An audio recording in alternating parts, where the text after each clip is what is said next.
10, 9, 8, 7, 6, 5, 4, 3, 2, 1. Blast off. Okay.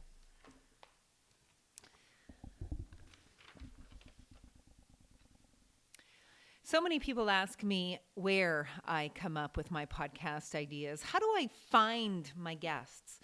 Well, the reality is we are all surrounded by stories, powerful stories that impact us, change us, help us see the world in a different way through a different perspective. To those of you listening right now, if I asked you to tell me a few stories about people who surround you, who've made a difference in your life, I don't think you'd struggle to come up with a list. I certainly wouldn't. My life has been impacted with every single story I have had the privilege of being the recipient of here on the Inner Circle. Well, today I have the honor, and I don't say this lightly because it is an honor, of opening the door to a story that touched my life many years ago, and it will continue to impact my life as long as I live. It's because it is closely connected to my life. It's a story that involves family, my family. This is the story from an individual I have deep admiration and respect for, one I love and I cherish, and whose marriage is a constant inspiration for me. This conversation is new for me because I haven't done it yet on the Inner Circle. Today I'm digging into my family. You see, I met my husband through this person, and I will be forever grateful to him for changing my life in the best possible way. This story today is about unconditional love, about young love that just celebrated a 40th anniversary, about succeeding against all odds, about perseverance, communication, business and entrepreneurialism, and the power of family.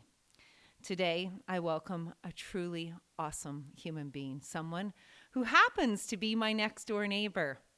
He is also my father-in-law, and how blessed I am to be able to say that. Friends, I can't believe it's happening, but today, Don Petasky is stepping into the Inner Circle with me. Wow, I didn't know if you were going to do this. Wow. Carrie, thank you very much for that introduction. Wow, that's most nice things you've ever said to me. Come on. Oh, I'm just We're kidding. going to begin on No, that note. no, You know, that's, to be honest with you, yeah. I have to begin here. Like, is this weird for you? This is a little weird. You know what? I mean, we have conversations all the time. Yeah. I mean, whether it's,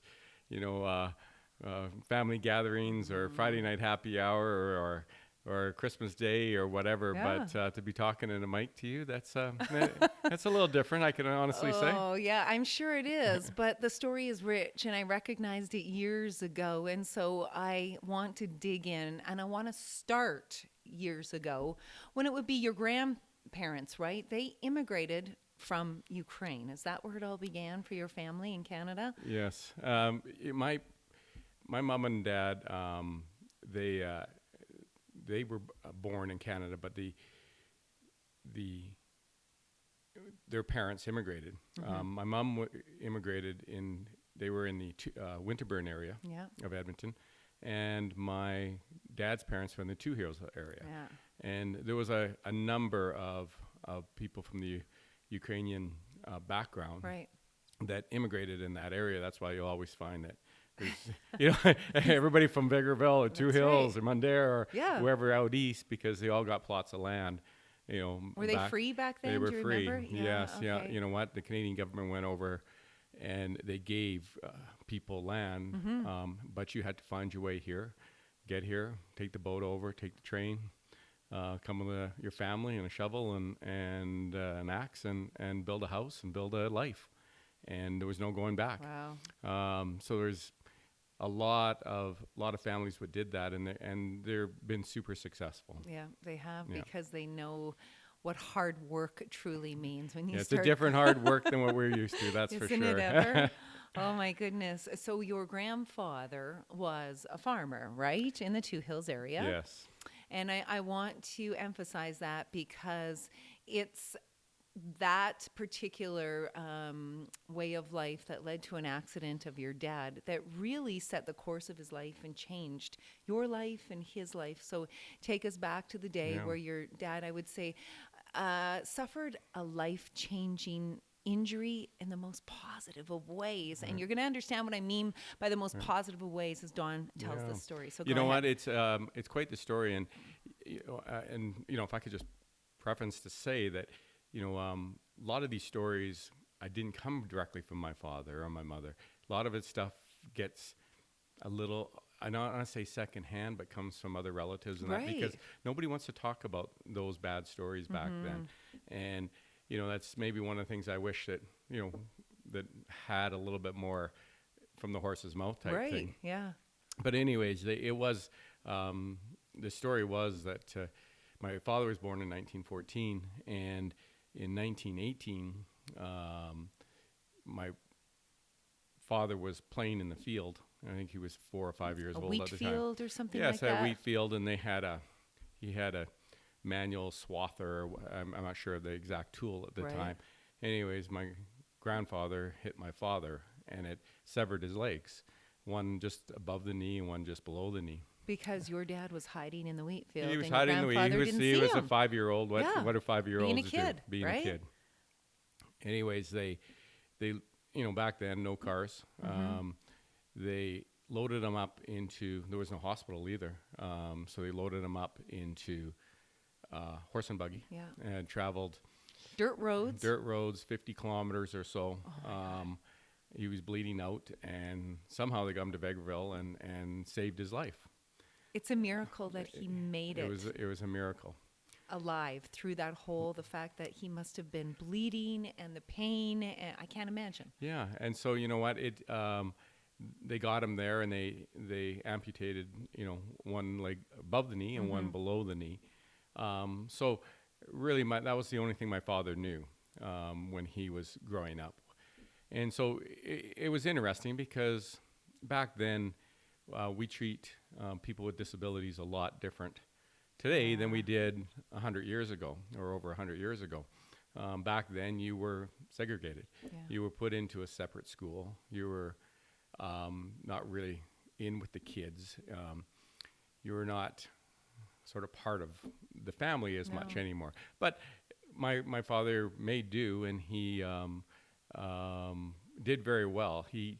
They fitted him for artificial limbs, and if you saw him today walk, you would say, "Oh, there's a guy with a little bit of a limp." That's about it. He never really walked with a cane. He maybe just in his later years a little bit, but he would walk around. He would get around like you and I today, other than maybe we'd run a little bit, but he was walking, but he was fine. But let's be clear about what artificial legs meant back then. Yeah. They were wooden legs. Yeah. And they had sort of a harness. It was sort of like you slipped them on. It was almost like a harness with a belt and the whole thing, and you slipped it on at night or off at night and on during the day, and you walked around, and it was sort of built for you, and it was actually quite, for that time, they did a very good job. They did the best they could with what they had. Yeah. But when you think about it, wooden legs compared to what they have nowadays, but like you said with your dad, I've often heard from other people that he was the most able-bodied, disabled person you would ever meet, because you never would know other than the limp, right? Yes. Yeah. You know what, he got around. He was the coach of the hockey team or the baseball team. He was the umpire. He was, he never sacrificed anything in his life just because of his disability. What else do you remember about him and about his attitude about life and living in spite of that disability? And I want to say this as well, that he often said that accident was one of the best things that happened to him because... Well, you know what?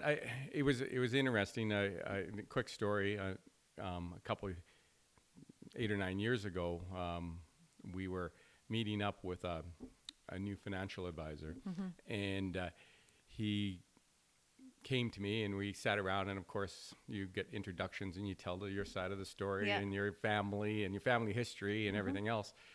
So I told him the story about my dad. Anyways, first thing he says, and he looks out and he says, well, he was lucky. And I didn't know if I wanted to cry or jump across the table and punch the guy in the nose. Yeah. I wasn't sure if that was an insult or what it was. Right. So I asked him what he meant by that. And he said, if you look back then, your dad would have never met your mom, first of all. Your dad would have never got an education. My dad became a successful accountant, very successful career, and he was lived life to the fullest. If that never happened, he would have just been a farmer's kid growing up in the Two Hills area. He would have never got the education. They would have taken him out of school to be at a certain age so that he could help out on the farm. But because of that, he lived a full life. And he lived a different life than what he would have lived if it wasn't for the accident. That's something, the perspective that gives. But Right. I go back to what I asked you, what do you remember about your dad? You said he lived life to the fullest. And everybody I always come across that says, oh, you're married to that Stephen Petasky's grandson. So they're referring to grandpa. They always say he probably was the most positive person they'd ever met. You know what? He was. We grew up in a family with our parents, both parents being handicapped, and so it was for us it was more of a norm, and we had a good always, a different attitude. Yeah. We didn't think it was out of the norm. It was just the same for us, and he was. I tell you one little story. We used to go out to a friend's cabin out the lake, and it was all the guys, and you go out fishing and you do this, and he would like to fish and go on the boat and everything else, and we all have a commune type sleeping area, bunk beds and that type of thing, and anyways, there's some guys there that have never met him, and a little bit younger than my dad, but they never met him, and started telling jokes. And you ever hear the guy with no legs, water skiing, Skip, and There's that sense of humor coming out. Those type of back then that was acceptable to tell it was jokes kind of like acceptable, that. and this is 50 years ago type thing. Sure, yeah. And we were young at the time, and we didn't. I didn't really bother me. But anyways, then also my dad just takes his legs off and drops them on the floor. Well, they all were embarrassed at first, and then my dad howled like it was the funniest thing in the world, right? Yeah. Like he had such a great sense of humor and great demeanor about that. And you know what? You kind of got to know Steve, and he was such a well-respected man in the Edmonton community. First of all, in the Vegreville community, and then the Edmonton community. So many people speak so highly of him. And why do you think they do? You know what? Honesty, integrity. He had all those traits that were as, honest as day is long, I guess. Yeah, and integrity was everything to him, it wasn't was, it? Yeah. So you kind of threw out there as you were answering the question, I want to draw attention to this. You said both your mom and your dad were handicapped. Physically challenged. We know your dad was, but your mom, what's the story there? You know what? That didn't happen. My mom and dad got married in the late 50s. Okay, I'm going to pause you on that because we can't jump into marriage yet Okay. because there's a beautiful love story okay. here. Okay. So you have to tell the love story of your mom and dad because this is important. Okay. Yes, let's okay, go there. Let's go there because my mom wasn't handicapped at the time when Yeah. when they got married. My mom was very healthy, healthy woman. And my mom and dad met, and they were both in Vegreville. My dad was working, I believe, for the hospital. My mom was a school teacher. Anyways, they met, fell in love, and my dad was a little bit older. My dad was, I think, 12 years my mom's senior. Yep. So, I'm not sure back then, was it tough to find love? I'm not, that's a hard question to answer, right? But anyways, they found love. My mom comes from a family of 10 kids. And I can relate. Yeah, you can relate.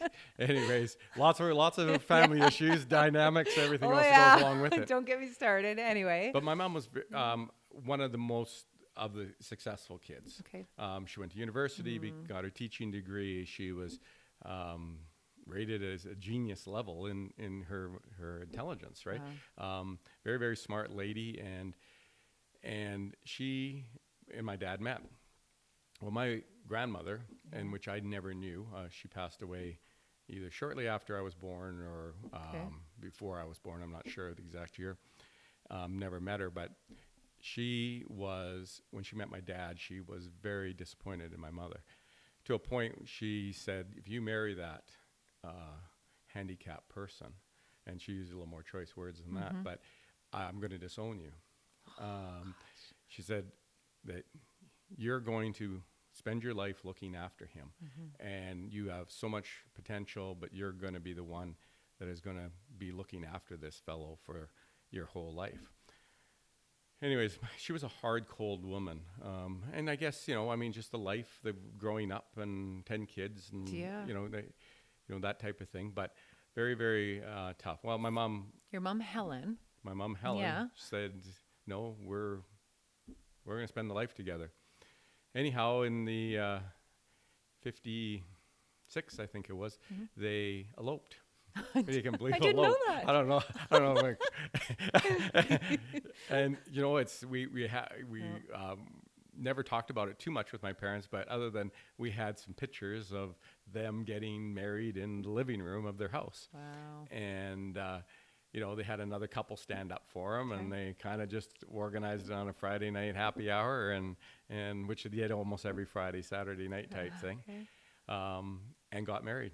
And my mom was very, very, my mom and dad were both very social. There was a party almost every Friday, Saturday night. And they had groups of, 8, 10 couples, and they'd love to play bridge and crib and have fun. And if we always find the odd picture back then of them hooping it up pretty good. So, that was, that was what it was all about. Right. So as the story goes, they really had a lovely marriage. Was your mom disowned by her mother? Yes. You know what? She died shortly after that. Okay. And again, I don't have the exact year, but it was right in all at the same time. And so my mom was very close to her other 9 brothers and sisters. Okay. So there was lots of family around her. There was lots of family around her. So they lived a great life together, but then your mom got sick. Yeah, my mom got sick, and it was shortly after actually I was born. I was the third child. We had our oldest is Arlene, and my brother Doug, and then I was the third. And shortly after that, she started developing rheumatoid arthritis, and it just steadily got worse and worse and worse, to a point she had to retire from teaching. She had to, and today there would be lots of medicines that would help her in her daily life and be able to get around. But back then there wasn't. Yeah. She had to have hip replacements and knee replacements, and every joint in her body was crippled. It was in every joint of her body. So by the time she was in her mid-50s, she was full-time in a wheelchair. She couldn't get around, and so who looked after her? Yeah, as the love story goes, your so father ended up. My dad was the one who looked after my mother. So it's kind of ironic how life goes, is that, all of a sudden now you always think that, that's the person going to look after that, but it ended up being the opposite. And I think that was always a life lesson in our family, is that you never sort of know how it's all going to end out. But my dad was the one who cared for her right until her death. And you know what, us family too, and hats off to my sister Arlene, who spent, a lot of time helping out and that type of thing. And, but my dad was the day-to-day here, right. So your caregiver. Mom died at a young age. Yeah, she was 65, and she had, there was just complications, and so many complications because of the rheumatoid arthritis, till one day she had a stroke, and then it was just a number of different things, and her body basically just shut down. And it was,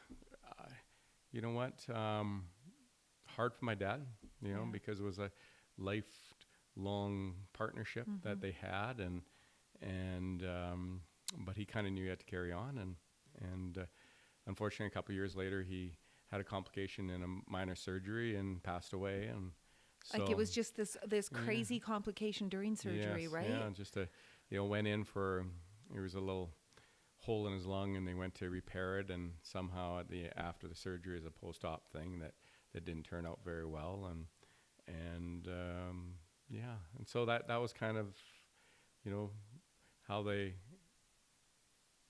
life went. Was it hard for you losing them so close together? And you were so close to them, weren't you? Yeah, I think, one of the things that we were fairly young. I mean,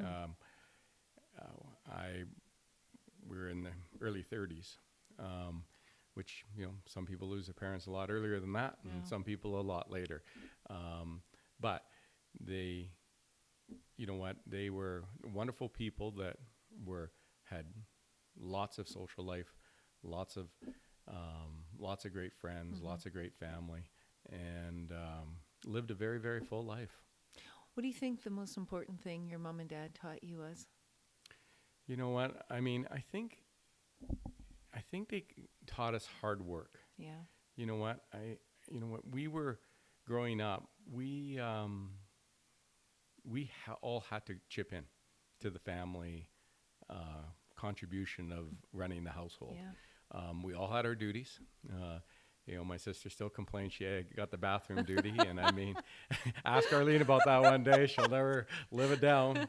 And somebody vacuumed, and somebody did this, and somebody did that, and other friends were out, playing and that type of thing. We had to work. There was just nobody else to do it, and we had to contribute to that. So we were always real, and wash our own clothes, and we had to do a number of that stuff because my mom just physically, and we lived in a bungalow in the south side, and washer and dryer was in the basement. There was eventually a time where it was very difficult for my mom to get downstairs, and so we did a lot of that work. So, and the hard work didn't hurt us at all. No, it didn't. It's carried through your whole Yep. life. So that was your mom and dad's love story. And now you and Nancy have your own amazing love story as well. I mentioned at the beginning, you just celebrated a 40-year anniversary. But it was young love, and young love was challenging back then. So take us back to when it all happened, because you were in high school. Yeah, you know what? Actually, Nancy was in high school. I was done, and I was working full time at Southgate IGA, and it was summer of '79, and I went on a little guys trip to Kelowna, and You and Nancy were dating at the time? Yeah, we were dating at the time, and when I got home, I got the news. We got an unexpected present showing up. It was, Nancy was. Meaning that Nancy was pregnant. Nancy was pregnant, and when we were young. I mean, Nancy was 17, I was 19. So what do? I mean, what's our next step? Do you remember what you felt back then? Well, you know what? I think I felt a lot of things, and I mean, I felt that, letting my family down, and letting my mom and dad down, and letting, Nancy's family down, but both our families, after they kind of got over the initial shock, because that's always the hardest part of the thing, it was this blessing that happened. So now what do we do, right? I mean, once you kind of get past that point. And back then, it was a little bit different. Today, you'd never get married. You would live together and raise a child and see what happens. And Right. if things worked out, you would get married maybe in a year or two when the child's a little over. But we made a decision to get married. Why? You know what? I think we felt it was the right thing to do. Yeah. We felt that it was, at that time, it was the right thing. We felt like we were, and maybe we being naive, but we felt at the time that we were destined to be together anyways. And I don't, again, you can look back 40 years and sort of say that that's what you felt. I mean, we weren't that smart. I mean, obviously. Well, you're but, in shock. But I mean, you're in shock. But that's how we felt at the time. and we decided that we'd get married. So the families all gathered together, and Nancy's side and our side, and and I always remember after my mom had the initial shock, and we sat down, the following Sunday, and and I said to my mother, I said, I'm sorry. I said, I don't mean to embarrass you, and and I'm not sure what the rest of the family's going to think. And she just said, don't you ever worry about that. She says, everybody's got their own issues. Everybody's got their own problems. She says, we're dealing with ours. And she says, there's nothing to be sorry about. And you know what? I think it sort of was the uphill from there. Yeah. And so anyways, we decided to get married and organized. Mm-hmm. My parents had a house out in the acreage that had this huge basement, unfinished. So we decorated it and that's where the wedding was? Yeah, this is right. I didn't know that. 120 people in a basement. Really? Sit-down meal. Probably with pierogies and cabbage rolls. All the aunts and everybody brought food over, and had music, and we had a lot of fun. And Nancy was pregnant with my husband now, which is like the blessing, and we won't go there yet. Okay. But so she has Stephen when she's just 17 or 18? Yeah, 17. Okay. Take us back to, because she often tells this story, but what it was like having that baby. You said you were working at IGA at the time. And yeah, and I was real, again, I tried to work. I knew I had to have a career. So I was planning on going back to school. But of course we needed to make money. Yeah. So I was very lucky. I had a very good job in the grocery business, which we'll get into later, but I mean, it turned out really good for us. And that's where we started. And so, again, and I think one of my traits, I was always a hard worker. I was never afraid of hard work or how many hours in a day and that sort of thing. So, my career was very important, that I was going to try and be successful. So, when Stephen was born, I had a afternoon shift. So she was getting out in the afternoon, so I couldn't even pick her up. I think in today's society, I think I'd be strung up. So who brought her home? Some friends? Friends in the neighborhood. No. They went and picked her up, and they brought her home. And to what, did you have an apartment? Yeah, we had a 1-bedroom basement suite. Okay. In Strathern Apartments. I think they're condemned now and torn down. I would hope they should have been torn down at that point. Oh my gosh! Anyways, and what she said when she was dropped off. She dropped off, and they kind of away she went, and so I got home at 9:00 or something that night, and Nancy's a few tears, and I think she said she went through a box of Kleenex. I'm being polite. Anyways, we said, okay, we got to figure this thing out. I mean, here we are. We got a child on our doorstep, and we have to figure this thing out. So we couldn't go on the internet and couldn't Google how to raise a child. And so what did you do? We kind of just figured it out. And you know what? We got some advice from some friends that have had young children, and I mean, what do you do? And, what's the best in diapers, and what's the, is there,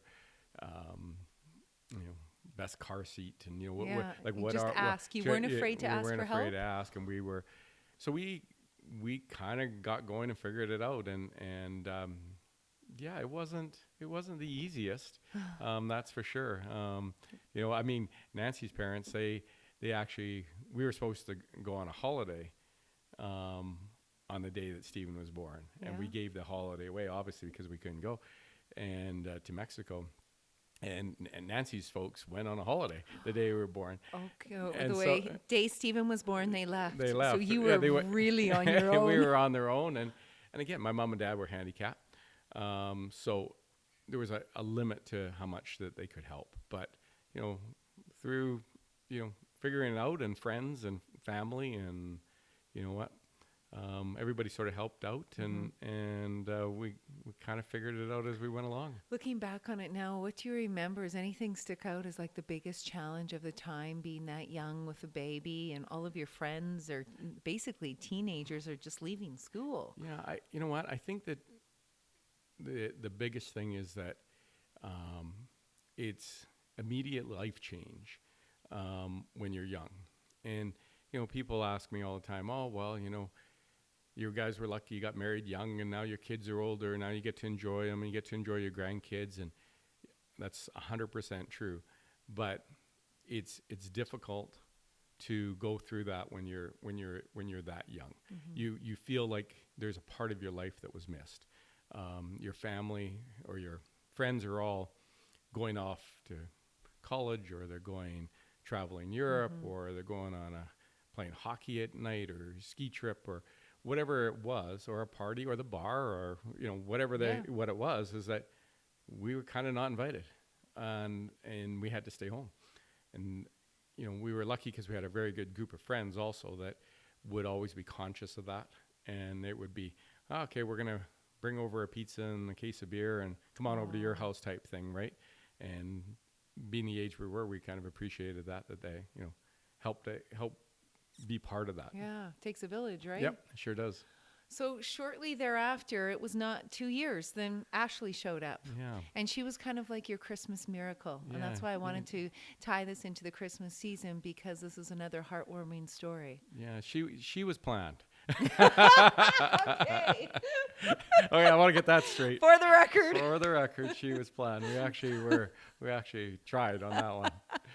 Nancy and we decided that, if we're going to have another one, let's have another one, right? I mean, we didn't want Steve to grow up without a sibling, and we didn't want it be too far of a gap. And we could have easily waited 5, 6, 7 years, but we really felt like, what? We're in this now, so if we got one, what's the difference if there's two? Yeah. Anyways, Ashley was born 2 years later, October 28th, and she just had a hard time digesting anything.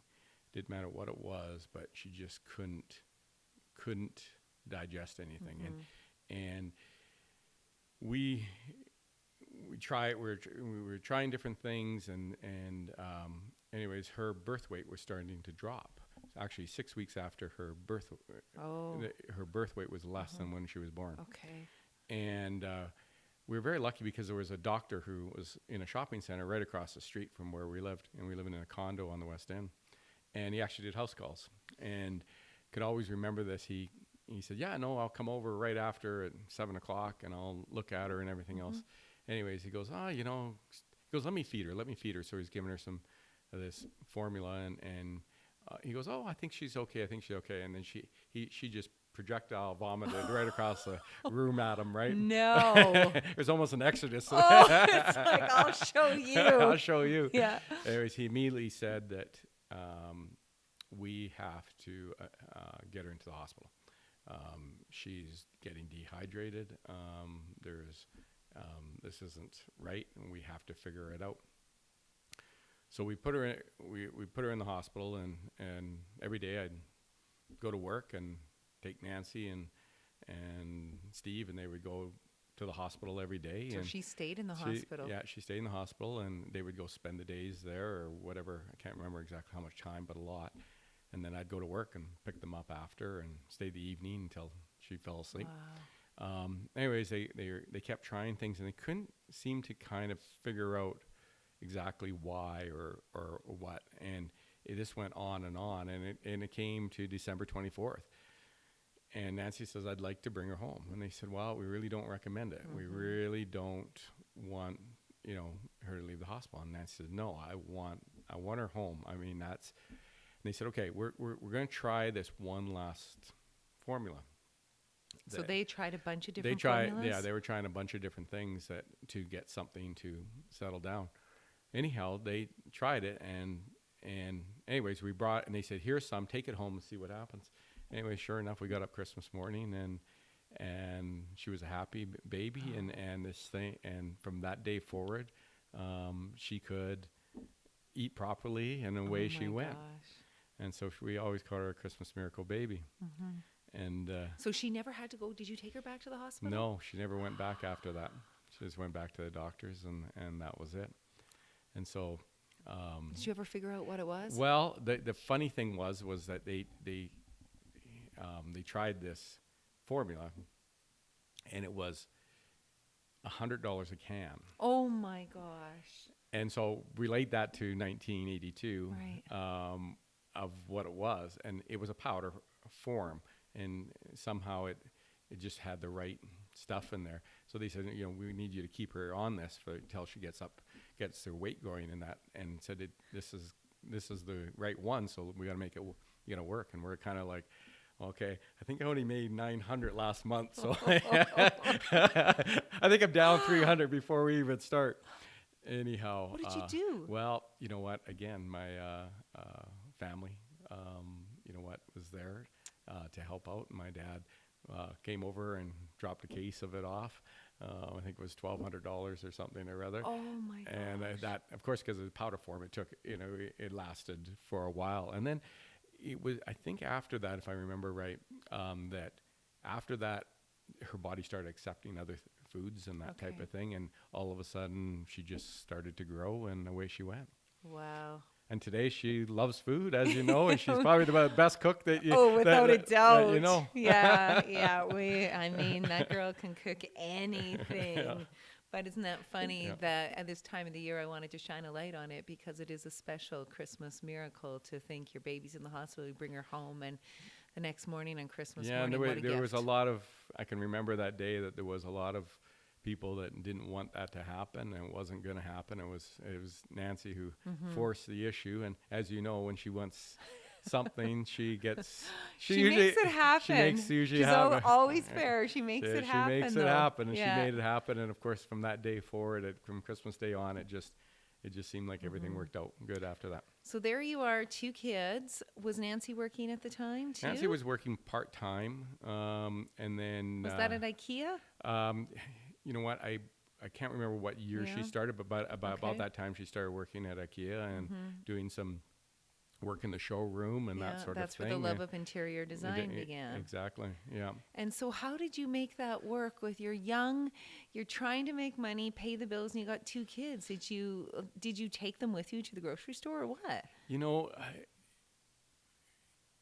Back then I think everything's a little bit more lax, No, I appreciate this And- perspective. And, we would, I mean, today you would never think of a 6-year-old walking to school by themselves, right?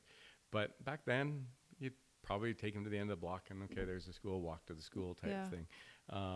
There was and not that we left our kids alone or anything like that, but I think I always say that we grew up with our kids. You know what? We kind of figured it all out together. Again, as you know, me and Steve are only 20 years apart, Yeah. and Ash and I are 22. So we all kind of grew up together. We kind of had to figure it out together. And, we get asked all the time, geez, you kids turned out great. What'd you do? What'd you do? I don't know. I'm not really sure. But I think what we did is that we gave them a little independence. We made them work hard around the house. They had to make their own lunches for school. They had to do their own laundry. They had to clean their rooms. And those were just things that we just instilled on them, that this is, you're going to be, we're all in this together. We all, and again, I think we looked at it and said, at that point, we were like, you guys are part of this family. You got to help out type thing. And I think that's because that's how we grew up. And so that's how we wanted our kids to grow up. And I think now both our kids have wonderful work ethics and without a doubt. and turned out to be good citizens. And meantime, as you're raising these kids, you're really, and your friends will say this, you were leapfrogging at work and really skyrocketing in terms of as an entrepreneur and wanting, and that you had your own store that was in Strathcona, right? off Yes. of Calgary Trail. Right. Yeah. Right. Okay. So you decided to run your own store. You took that chance or got that chance, I guess. How did that work? Well, you know what? I did try to work my hardest with the company that we're at with Bateman Foods. And I had some very good mentors in that business. Bob Bateman and Ivan Radistitz were the co-owners of that company, and very good mentors of, and they treated me well, and I think I treated them well. Made them lots of money, and they treated me good too. So when back in 1987, Safeway had to diverse of some of their stores. Yeah. They had, and probably a lot of people don't remember this, they had over 90%, 95% of the Edmonton business. Oh my gosh. So you think about one grocery that. store having that amount of business in all of It's Edmonton. unheard of. And then they decided to buy Woodward's, which Woodward's had like 4 or 5%. Okay. Well, the Canadian government said, I'm sorry, that's not going to happen. We need for you to diverse some stores. So we had bought one of the stores that they were getting rid of. Okay. And I went into partnerships with Bob and Ivan on the store. And we, it was a lot of days and a lot of work, but we made it successful. And we wanted to grow our business. And so we decided that there was a store opening up in Sherwood Park. So we decided to go to our parent company, which was Horn & Pitfield or Sobeys at the time, and say we would like to buy that store. They said, yeah, we'd love to have you out there, but you have to kind of, from Strathcona, you have to kind of, can't run both of them. You have to run the Sherwood Park one full time. I said, no, that's appreciated. So we went out there and we were kind of, thought, oh, well, this is great. I mean, we got Strathcona going. I mean, business is good there and making some money now and finally paying our bills off. Right. And then we get out there and business goes, it went right Into down the tank. into the tank in Sherwood Park. The store was open probably a few years before there's enough people out in that area because there wasn't very many people out there. There was like a farmer's field across the street from us. Gosh. And of course, and when you open a store like that, everybody's excited. You're going to do lots of business and everything else. So we ended up losing a fair amount of money. And fair, I mean lots. Yeah. Yeah, you're being modest here. So we still owned Strathcona at the time, and we had to come to some crossroads. We either were going to sell our stake in the Strathcona store and then just be full-time at the Sherwood Park store. And that was a big crossroad because here at one point we got a store that's making money, and on the other one we got the one that's losing money. And why would you want to go to stay at the one that's losing money? But we felt there was a ton of potential, and if we worked hard, we would do well out there. So we did that and worked even harder than we could. And Nancy and I were both involved in the business. So that was kind of the saving grace. I mean, when you not everybody can work with their spouse. But how did you make that work? That was because you work well together. Well, you know what? There was a few tough conversations. Yeah. Okay. And the biggest advice I can give is that if you're working with your spouse, is that there has to be two particular jobs, and there has to be different roles and responsibilities. Trying one person to be the boss at work over somebody, and then go home that evening, and because you go home and what do? You talk about work again, right? So you have to have your own roles and responsibilities, and there has to be certain guidelines there. And once you do that, and you stay out of each other's hair a little bit, all of a sudden it can work and make a lot of sense. Okay. So that's the key. Yeah. All right. So you got rid of the Strathcona store? Yeah, I got rid of it. The one that was making the money. Yeah, exactly. Like top dollar. Yeah, and I can remember Nancy and I having a conversation. We talked about it for weeks and months, and we said, you know what, are we going all in, or are we, what are we going to do, right? And we said, you know what, we got to go all in because we really feel like this is our home. This is going to be, the potential is going to be there and everything else. So we went all in. We sold our interest in the other store, and we went all in, and business didn't improve that much. But there's always a turning point in Okay. somewhere in life, and in 1996, So that I was believe how it many was. years later? We were open for about 18 months or so, Oh, was and it must have been rough. it was rough. I mean, there wasn't the customer base to handle that size of store, and it was a big store, an expensive store, and you know what, we had to really go on the limb of whatever we could do to. So what were the keys to try making it successful? You know, I think the biggest thing was that we had to attract more customers, and we had to cut our costs at the same time. So that's a tough equation when you have Yeah. to do both of those. But there was a changing point in our industry in that in early 1997, Safeway decided to go on strike, their employees, and they still had a big chunk of the business, and they went on strike, and we thought, oh, they're going to go on for 3 days, and that it's going to be the end of it. Well, they went on for 12 weeks. They shut all their stores down. It was 3 months, and if I didn't work hard before, that was the hardest I ever worked in my life, I think. I mean, we were living at the store 16 hours a day, 7 days a week, just to keep up with the new clientele. Anyhow, of course, the employees went back to work, and a lot of the customers went back to Safeway, but we kept a lot of the customers. Okay. We worked hard. That was our thing, is to try and keep the customers, and a lot of them stayed. And you did that how? Because you're the leader. Was it all customer service? Yeah, you know what? I mean, I think there was a couple of things. I mean, it was customer service, and you could only give so much customer service because the stores were busy, you know, I mean, and there wasn't, you take out all the Safeway stores and shut them down tomorrow. That takes a lot of, there's a lot of, in the grocery business, there's not a lot of places to get groceries at that point. And there wasn't, I don't believe there was any Save-On Foods at that point, and there was a few superstores and us, and that was about it, right? So it was. So the takeaways here are what? You got to do what in that circumstance? You know what? You got to do what you got to do, right? And I mean, so, and again, it goes back to surrounding yourself with good people. Okay. And I think that was the key, is that, when you have good people around you, it's funny how much easier it is. And we were really lucky. We attracted some really good people in our organization that were with us for years and years and stayed with us. And we looked after them, and they looked after us. Something looking at your career. Okay, so after you open that store, then you open the second one, and that's where Stephen